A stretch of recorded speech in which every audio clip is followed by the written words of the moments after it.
Every day, you spend your time and energy trying to get someone to notice you. You think that if you just try a little harder, they'll finally see your worth. But here's the truth. The moment you stop chasing their attention is the moment you truly start to find your own power.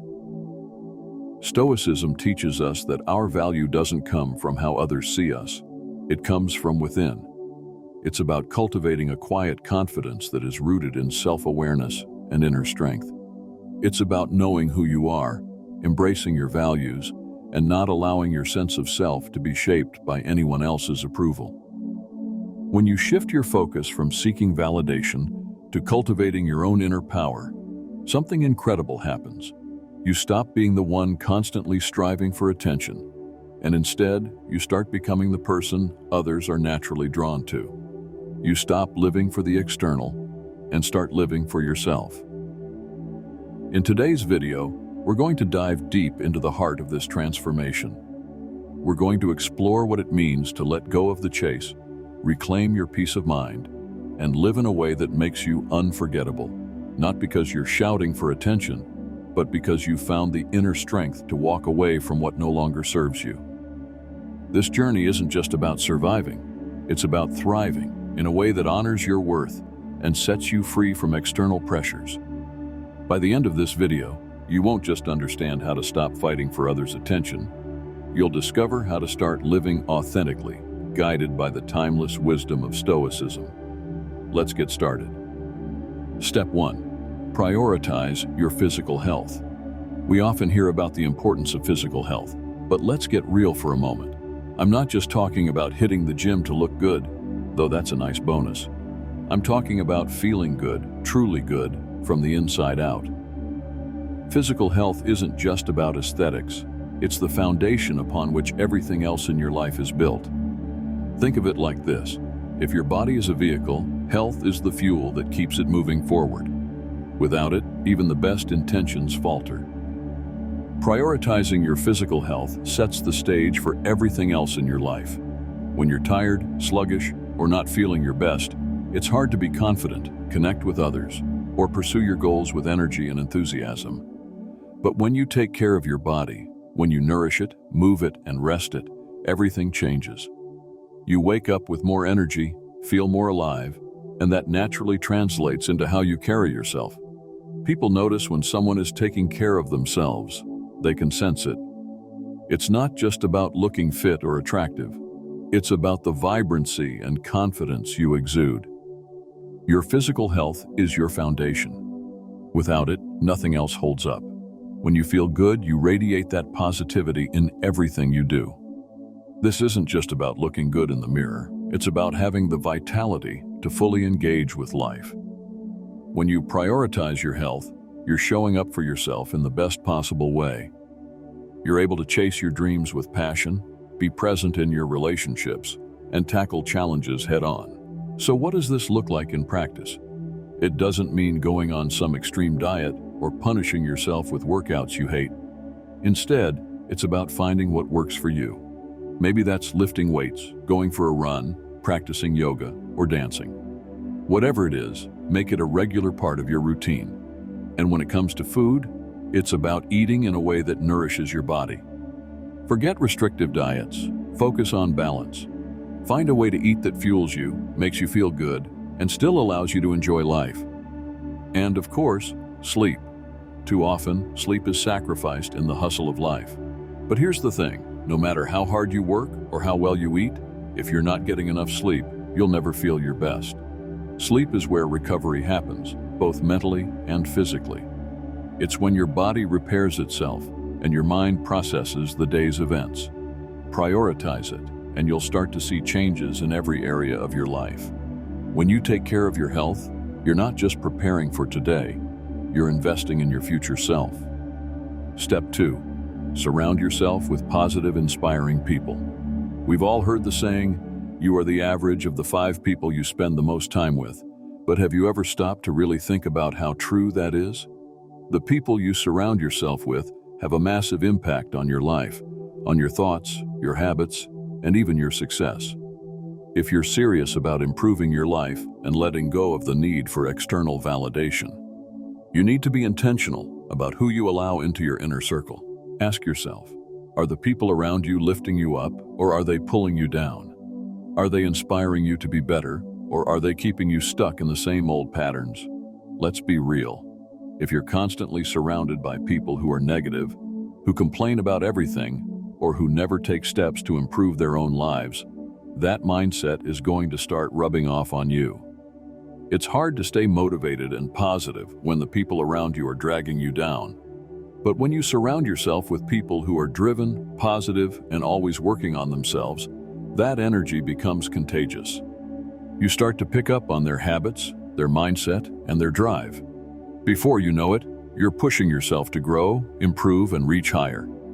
Think about how this applies to your relationships.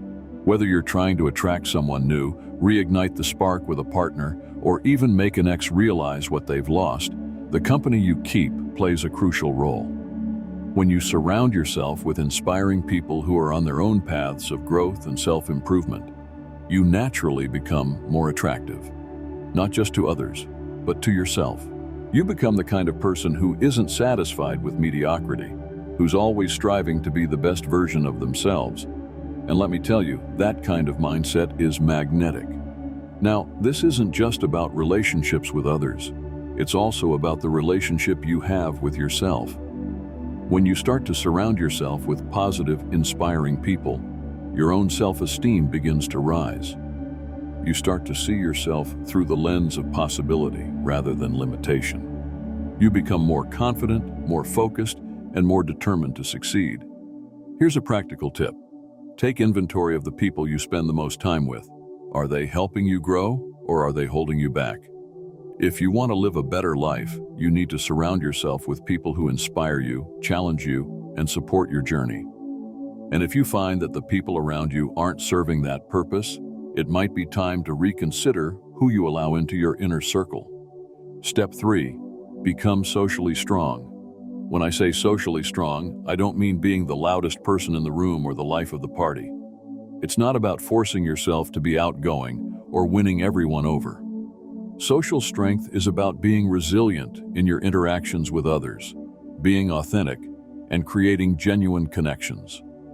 In any social situation, whether with friends, coworkers, or someone you're interested in, the real strength comes from being comfortable in your own skin. It's about walking into a room with quiet confidence, not because you're seeking attention, but because you're grounded in who you are.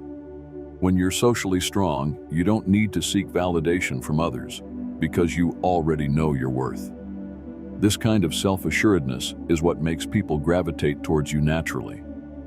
You're not trying to impress anyone, you're just being yourself, and that authenticity is what people find attractive. This concept applies to all kinds of relationships. For example, if you're in a relationship that's lost some of its spark, instead of anxiously trying to regain your partner's attention, what if you approach them with a calm and grounded presence? You're not desperate for validation. You're focused on truly connecting with them, listening to their needs, and sharing your own in a meaningful way. That kind of shift can reignite the relationship because you're offering something deeper than surface-level interaction. Or let's say you're interested in someone new. Instead of worrying about how you're being perceived or trying to impress them with grand gestures, focus on being present and authentic. Engage in conversations that matter. Listen to what they have to say and respond thoughtfully. When you're socially strong, you don't need to chase after anyone's attention. You attract people by being genuinely interested in them and confident in yourself. And if you're hoping to make an ex realize what they've lost, the key isn't to chase after them or try to prove your worth. Instead, focus on becoming socially strong. Engage in meaningful interactions with others. Show that your social life is thriving and be present in the moment. When your ex sees that you're not just surviving without them, but actually thriving, it can often lead them to reconsider their decision. But here's the thing, you're not doing it to win them back. You're doing it because you're genuinely growing and becoming a stronger, more resilient version of yourself. Social strength is also about understanding the value of listening. Epictetus, one of the great Stoic philosophers, once said, "We have 2 ears and 1 mouth so that we can listen twice as much as we speak." This is an important reminder that being socially strong doesn't mean dominating the conversation. It means actively listening, understanding, and connecting on a deeper level. So how do you cultivate this social strength? Start by being mindful of how you interact with others. Practice active listening. Really tune in to what the other person is saying without immediately planning your response. Be present in your conversations, and don't be afraid to show your true self, even if that means being a little vulnerable. Remember, it's not about being perfect, it's about being real. When you approach social situations with this mindset, you'll find that you don't have to fight for attention. People will naturally be drawn to you because of the genuine connection you're offering. Step 4. Build your confidence. Confidence isn't about being loud or always having the right answers. It's about having a deep sense of self-worth, about knowing who you are, what you bring to the table, and carrying that assurance into every interaction. Confidence isn't something you're born with. It's something you build over time, through your actions, your mindset, and your experiences. Think about how confidence plays out in relationships. When you're confident, you're not constantly looking for validation from your partner. You're not worrying about whether they think you're good enough because you already know your worth. This sense of security doesn't just make you more attractive. It makes the relationship stronger because you're bringing stability and self-assurance into the mix. Your partner doesn't have to carry the weight of your insecurities, and that creates space for a healthier, more balanced connection. But what if you're trying to attract someone new or make an ex realize what they've lost? Confidence is key here too. When you walk into a room with your head held high, knowing that you're worthy of attention, people notice. It's not about being arrogant or trying to dominate the room. It's about having a quiet, unshakable belief in yourself. That kind of confidence is magnetic because it shows that you don't need to chase anyone's approval. You're comfortable in your own skin, and that draws people in. Here's the thing about confidence. It's not a switch you can flip overnight. It's something you build, step by step, through your actions. Maybe it's setting a small goal and sticking to it, proving to yourself that you can follow through. Or maybe it's speaking up in a situation where you'd normally stay quiet. Every time you show up for yourself, you reinforce your belief in your own worth. Over time, these small actions accumulate, and you start to see yourself differently. You start to trust yourself more, and that trust is the bedrock of confidence. Another key to building confidence is to stop comparing yourself to others. We live in a world where it's easy to get caught up in comparison, whether it's on social media, at work, or in our personal lives. But here's the truth. There's only one you. No one else has your unique combination of experiences, talents, and perspective. When you stop comparing yourself to others and start focusing on your own path, you free yourself from a lot of unnecessary pressure. You start to realize that your journey is yours alone, and that's something to be proud of. Step 5. Have a clear ambition. Ambition isn't just about setting big goals or chasing after success. It's about having a sense of purpose that drives you forward, day in and day out. It's what gets you out of bed in the morning with a sense of excitement and direction. When you have a clear ambition, you're not just coasting through life, you're actively shaping your future, and that's something incredibly attractive and powerful. Here's why ambition matters so much. It gives your life meaning and focus. Without it, you might find yourself drifting, going through the motions without a real sense of where you're headed. But when you have a clear ambition, every action, every decision you make is aligned with your goals and your purpose. This kind of clarity is magnetic. People are drawn to those who know what they want and are actively working toward it because it shows determination, passion, and a commitment to growth. Let's think about how this plays out in relationships. Whether you're in a long-term relationship, dating someone new, or even trying to make an ex realize what they've lost, having a clear ambition shows that you're not stagnant. It tells your partner or potential partner that you're someone who is always evolving, always striving for more. This creates a sense of excitement and inspiration because you're not just content with the status quo. You're actively pushing to become the best version of yourself. Ambition isn't about chasing material success or accolades. It's about setting meaningful goals that align with your values and passions. Maybe your ambition is to start your own business, travel the world, become an expert in your field, or simply to be the best parent or partner you can be. Whatever it is, having a clear direction gives your life structure and purpose, and that confidence and drive naturally spill over into your relationships. The Stoics understood the importance of having a clear purpose. Marcus Aurelius often spoke about the need to align your actions with your higher purpose, to live each day with intention. He said the impediment to action advances action. What stands in the way becomes the way. This is the essence of ambition. It's about seeing obstacles not as roadblocks, but as opportunities to grow and push forward. When you have a clear ambition, even the challenges you face become part of the journey, pushing you to grow and become stronger. Step 6. Master your emotions. Mastering your emotions doesn't mean suppressing them or pretending you don't feel anything. Instead, it's about understanding your emotions, being in control of how you respond to them, and not letting them dictate your actions. When you have this kind of emotional mastery, you become grounded, resilient, and incredibly attractive to others. Let's say your partner says something that upsets you or does something disappointing. Instead of reacting immediately out of emotion, you take a step back. You consider the bigger picture and choose a response that reflects both your values and your long-term goals for the relationship. This doesn't mean ignoring your feelings. It means not letting them drive the bus.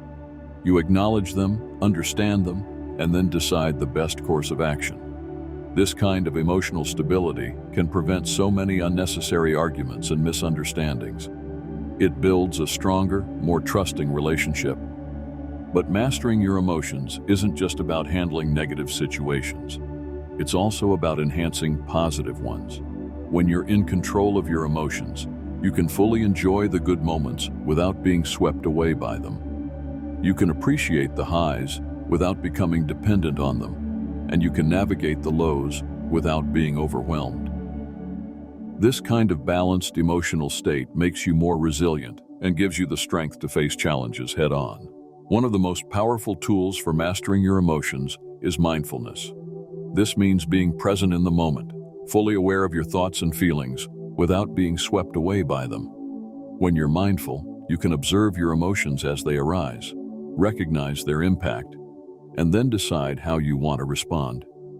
It's like having a pause button that allows you to take a step back and think before you act. This simple practice can make a huge difference in how you handle both everyday situations and more significant challenges. Another key aspect of mastering your emotions is understanding where they come from. Often, our emotional reactions are tied to deeper beliefs or past experiences. By exploring these roots, you can gain insight into why certain things trigger you and how you can reframe your thinking to respond differently. This kind of self-awareness is incredibly empowering. It allows you to take control of your emotional landscape rather than feeling like a passenger in your own life. The Stoics had a term for this kind of emotional mastery: apatheia. It doesn't mean being apathetic or emotionless, but about maintaining a state of inner calm and tranquility, regardless of external circumstances. It's about being so centered in your own values and understanding of the world that nothing can shake you from your course. This is the ultimate goal of mastering your emotions, not to become detached, but to be so in tune with yourself that you can navigate life's ups and downs with grace and strength. So how do you start mastering your emotions? Begin by practicing mindfulness in your daily life. Pay attention to your emotional responses and notice what triggers them. When you feel a strong emotion coming on, take a moment to breathe, acknowledge what you're feeling, and then choose how you want to respond. Over time, this practice will become second nature, and you'll find that you're able to handle difficult situations with a sense of calm and control that you might not have thought possible before. Step 7. Master the art of listening. You might think that listening is just about hearing what someone else is saying, but it goes much deeper than that. True listening is about being fully present, understanding the emotions behind the words, and connecting with the person on a level that goes beyond just the surface. When you master the art of listening, you don't just hear, you truly understand. and that's a game changer in any relationship. In today's world, listening has become a bit of a lost art. We're so used to distractions, our phones, social media, the constant buzz of daily life, that we rarely give our full attention to the person in front of us. But here's the thing, when you truly listen to someone, you make them feel valued, respected, and understood. And that's incredibly powerful. Whether you're in a romantic relationship, dealing with family or friends, or even interacting at work, the ability to listen deeply sets you apart. Think about a time when you were upset and needed someone to talk to. If the person you turned to was only half listening, nodding along while scrolling through their phone, or clearly thinking about something else, it probably left you feeling frustrated and unheard. But when someone really listens, putting everything else aside to focus entirely on you, it feels different, doesn't it? It feels like they truly care, like your thoughts and feelings matter. That's the power of listening. It's not just about the words, it's about the connection you create. In relationships, mastering the art of listening is essential. It's easy to get caught up in wanting to be heard, especially during disagreements or when emotions are running high. But real strength lies in being able to step back and listen, even when you have something important to say. When you listen first, you show that you're willing to understand the other person's perspective, and that alone can diffuse tension and open the door to more meaningful communication. This doesn't mean you never speak up or share your own thoughts. It's about balance. It's about ensuring that the conversation is a two-way street where both parties feel heard and respected. When you approach conversations with this mindset, you'll find that people are more open to listening to you in return. It creates a positive cycle of communication where both people feel valued, and that strengthens any relationship. But listening isn't just important during conflicts or deep conversations. It's something you should practice in everyday interactions as well. When you're talking to someone, whether it's your partner, a friend, or a colleague, make it a point to really listen. Put down your phone, make eye contact, and give them your full attention. Notice not just what they're saying, but how they're saying it. Pay attention to their body language, their tone of voice, and the emotions behind their words. The Stoics had a lot to say about listening too. Epictetus, for example, famously advised that we have 2 ears and 1 mouth so that we can listen twice as much as we speak. This isn't just a clever saying, it's a profound piece of wisdom. Listening more than you speak allows you to learn from others, gain new perspectives, and avoid misunderstandings. It's a practice that cultivates humility, patience, and a deeper understanding of the world around you. So how do you master the art of listening? Start by being fully present in your conversations. This means setting aside distractions and giving the other person your undivided attention. Practice active listening by acknowledging what the other person is saying. Nod, make eye contact, and offer feedback that shows you're engaged. Ask questions if something isn't clear, and don't be afraid to reflect back what you've heard to make sure you've understood correctly. Another key aspect of listening is empathy. Try to put yourself in the other person's shoes to see things from their perspective. Even if you don't agree with everything they're saying, understanding where they're coming from can help you respond in a way that's compassionate and constructive. This doesn't mean you have to lose your own voice. It means you're creating a dialogue that's based on mutual respect and understanding. As we wrap up today, remember this: true power lies not in what you say, but in how deeply you listen, how steadfastly you stand by your values, and how unwaveringly you pursue your purpose. You're not defined by the noise around you, but by the quiet strength within you. Thank you for being a part of Stoic Insight Daily, where we strive to grow stronger together every day. If you found value in this video, be sure to check out one of the suggested videos on the screen. They're packed with more insights to help you on your journey. Stay strong, stay focused, and I'll see you in the next one.